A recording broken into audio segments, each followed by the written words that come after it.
Hello friends, welcome to அசத்தல் சமையல். இன்னைக்கு அசத்தல் சமையல்ல நம்ம பாவ் பாஜி எப்படி செய்யறதுங்கறத பார்க்க போறோம். இது வந்து மும்பைல ஒரு ஃபேமஸான ஸ்ட்ரீட் ஃபுட். எல்லா கடைகளிலும் இருக்க ரோட்ல பாக்கும்போது ரொம்ப டேஸ்டியா இருக்கும். ஹெல்தியான ஒரு ஈவினிங் ஸ்நாக்ஸ் இது. இத வந்து நம்ம இந்த பாவ் இந்த பாஜியும் சேர்த்து சர்வ் பண்ணும்போது ரொம்பவே டேஸ்டியா இருக்கும். கடைகளில் பார்த்தீங்கன்னா முக்காவாசி இதை வந்து வெறும் பொட்டேட்டோவில் தான் இந்த கிரேவியை செய்வாங்க. நான் இன்னைக்கு வந்து நிறைய வெஜிடபிள்ஸ்லாம் ஆட் பண்ணி ரொம்பவே ஹெல்த்தியாக செஞ்சுருக்கேன் இது. ஸோ நீங்களும் இதே மாதிரி இதை ட்ரை பண்ணுங்கள். இப்போ இதை எப்படி செய்யறதுங்கிறத வாங்க பார்த்துடலாம்.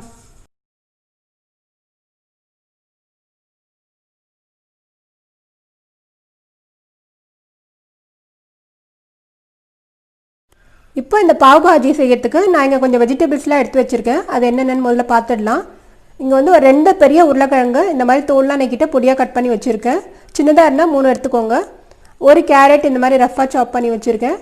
அதோட கொஞ்சம் போல் கேபேஜ் எடுத்து வச்சுருக்கேன். ஒரு சின்ன கேபேஜில் பாதி எடுத்துருக்கேன். ஒரு சின்ன பீட்ரூட் அதை வந்து இந்த மாதிரி ரஃபாக சாப் பண்ணி வச்சுருக்கேன். இந்த பீட்ரூட் சேர்க்கும் போது ஒரு நல்ல கலர் கிடைக்கும் இந்த பாஜிக்கு, அதுக்காக இதை எடுத்துருக்கோம். இப்போ இது எல்லாத்தையும் நம்ம வந்து ஒரு குக்கரில் சேர்த்துடலாம்.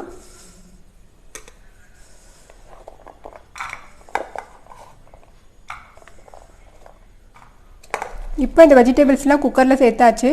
இப்போ இதோட ஒரு 1/2 கப் அளவுக்கு ஃப்ரெஷ் பீஸ் எடுத்துருக்கேன், அதையும் சேர்த்துடலாம். இப்போ இதோட ஒரு 2 பெரிய தக்காளி கட் பண்ணி வச்சுருக்கேன், அதையும் சேர்த்துடலாம். இது எல்லாமே நம்ம ரஃபாக சாப் பண்ணால் போதும், இதை நம்ம வேக வைக்க போகிறோம். இப்போ இதுக்கு வந்து ஒரு 1 ஸ்பூன் அளவுக்கு உப்பு சேர்க்குறேன்.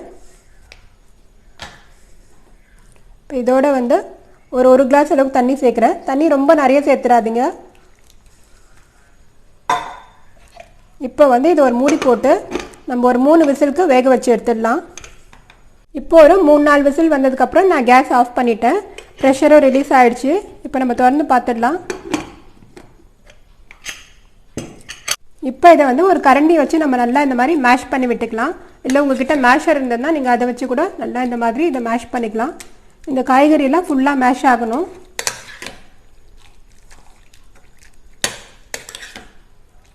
இப்போ பாருங்க, இந்த காயெல்லாம் நல்லா மேஷ் பண்ணியாச்சு. இப்போ அடுத்தது நம்ம கிரேவி ரெடி பண்ணிடலாம். இப்போ அடுத்தது கேஸில் ஒரு கடாய் வச்சுருக்கேன். இதில் கொஞ்சமாக பட்டர் சேர்க்குறேன். ஒரு சின்ன பீஸ் அளவுக்கு பட்டர் சேர்க்குறேன். இந்த பட்டர் தான் நல்லா ஃப்ளேவர் கொடுக்கும் இந்த பாவ் பாஜிக்கு. பட்டர் நல்லா மெல்ட் ஆகட்டும். இப்போ இந்த பட்டர் மெல்ட் ஆனவுடனே இதில் வந்து 1 ஸ்பூன் சீரகம் சேர்க்குறேன். இந்த சீரகம் பொரியட்டும்.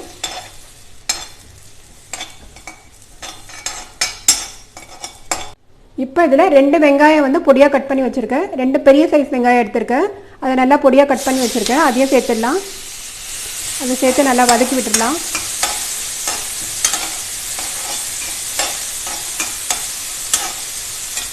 இப்போ இந்த வெங்காயத்து கூட 2 பச்சை மிளகாய் பொடியாக கட் பண்ணி வச்சுருக்கேன். அதையும் சேர்த்துடலாம். அதையும் சேர்த்து ஒரு 1 நிமிஷம் நல்லா வதக்கிடலாம்.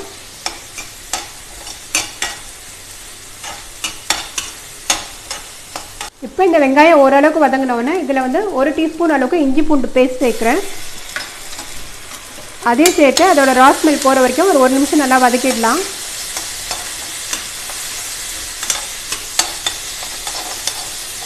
இப்போ இந்த வெங்காயம் இஞ்சி பூண்டு பச்சை மிளகாய் இதெல்லாம் நல்லா வதங்கிடுச்சு. இந்த ஸ்டேஜில் நம்ம இதில் மசாலா ஐட்டம்லாம் சேர்த்துடலாம். இங்கே வந்து நான் ஒரு 1 டீஸ்பூன் அளவுக்கு,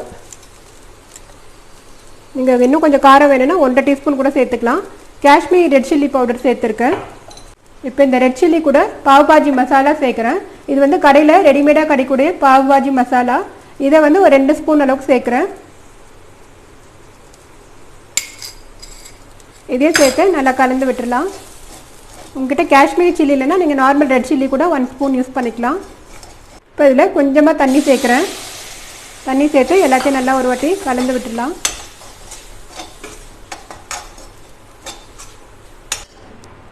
இப்போ இந்த மசாலாலாம் சேர்த்ததுக்கப்புறம் நான் இன்னும் கொஞ்சமாக உப்பு சேர்க்குறேன். நம்ம ஏற்கனவே காய் வேக வைக்கும் போது உப்பு சேர்த்துருக்கோம், அதனால் பார்த்து சேர்க்கணும். எல்லாத்தையும் சேர்த்து கலந்து விட்டுடலாம். இப்போ லேசாக மறுபடியும் இன்னும் கொஞ்சமாக தண்ணி சேர்க்குறேன்.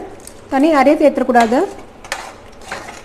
இப்போ எல்லாத்தையும் கலந்து விட்டுட்டு ஒரு ஸ்லோ ஃப்ளேமில் ஒரு 1 நிமிஷம் நல்லா இந்த மசாலாவோட ரா ஸ்மெல் போகிற வரைக்கும் நம்ம குக் பண்ணி எடுத்துடலாம்.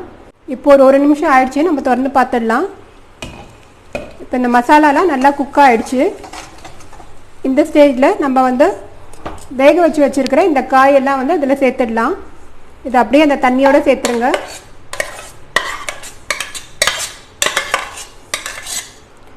சேர்த்து எல்லாத்தையும் நல்லா ஒரு வாட்டி கலந்து விட்டுடலாம். இதில் சில்லி பவுடர் வந்து நீங்கள் உங்கள் காரத்துக்கு ஏற்ற மாதிரி யூஸ் பண்ணிக்கோங்க. இப்போ எல்லாத்தையும் நல்லா கலந்து விட்டுட்டு ஒரு மூடி போட்டு ஒரு 3-4 நிமிஷம் நல்லா லோ ஃப்ளேம்லேயே குக் ஆகட்டும். இப்போ ஒரு 5 நிமிஷம் கிட்ட ஆயிடுச்சு. நம்ம திறந்து பார்த்துடலாம். இப்போ நம்ம கிரேவிலாம் நல்லா குக் ஆகிட்டு இந்த எண்ணெய்லாம் நல்லா மேலே பிரிஞ்சு வந்திருக்கு. இது ரெடி ஆகிடுச்சு. பாருங்கள் எவ்வளோ கலர்ஃபுல்லாக இருக்குன்ட்டு. இப்போ நான் ஸ்டவ் ஆஃப் பண்ணிடுறேன் இந்த ஸ்டேஜில். இப்போ இதில் கொஞ்சமாக கொத்தமல்லி சேர்க்குறேன் மேலே.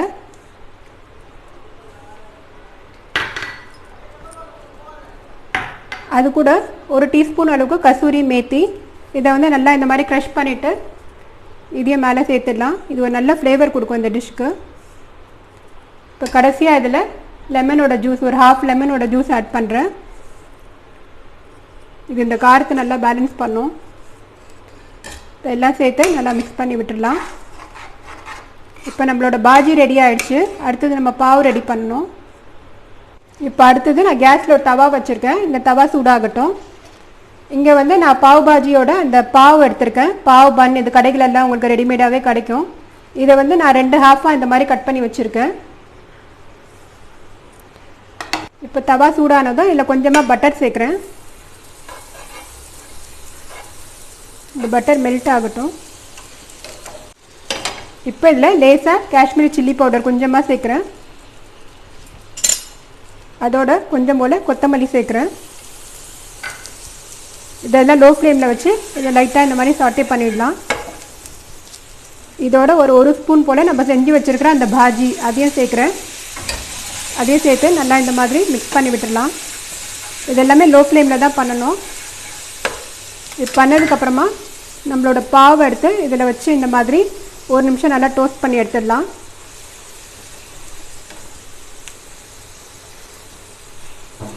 நல்லா ஒரு பக்கம் ரோஸ்ட் ஆகட்டும். இப்போ இது மேலே கொஞ்சமாக பட்டர் அப்ளை பண்ணுறேன். இது வந்து அப்படியே உங்களுக்கு ஸ்ட்ரீட் ஸ்டைல் பாவ் பாஜி மாதிரியே இருக்கும் டேஸ்ட்டு. நம்ம நிறைய வெஜிடபிள்ஸ்லாம் ஆட் பண்ணி பண்ணுறதுனால ரொம்ப டேஸ்டியாகவும் ஹெல்த்தியாகவும் இருக்கும். இப்போ இதை வந்து அடுத்த பக்கம் திருப்பிடலாம்.